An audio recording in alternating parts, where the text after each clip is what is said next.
The weekly code quiz. What is font-kerning? Kerning in typography is the process of adjusting the spacing between characters or letter forms in a proportional font so that you have an aesthetically appealing result. How is it distinct from tracking? It is distinct from tracking that adjusts the spacing over a range of characters.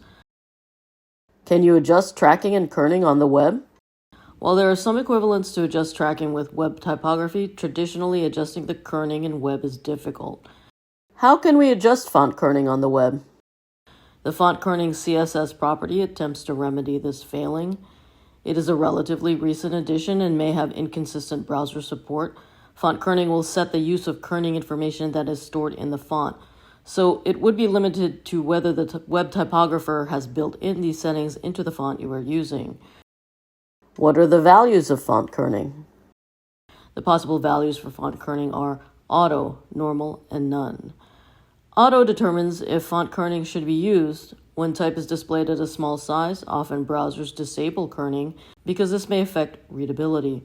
Normal means the font kerning information should be used. None means the font kerning information stored in a font is disabled. Let's look at some examples. We have set up 3 classes for 3 options: normal kern, kern, and no kern. In the first option, we are looking at normal. In the second option, we are looking at auto. And in the third option, we are looking at none. Here's the CSS. In addition, we have adjusted the CSS so that we are using a particular font family for this example, Zilla Slab. We are presenting Zilla Slab at a much larger size so that we can see the differences in spacing between letter forms, and we have also adjusted the line height. So we see that normal kern is set to normal.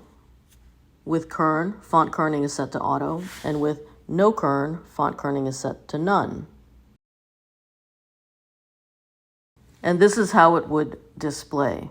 Distinct difference between normal and auto in our example, but you can see when the kerning is turned off or disabled with none, that the spacing between the A and V letter forms is distinct from the previous examples, as well as the spacing between the uppercase T and the lowercase t in the previous examples.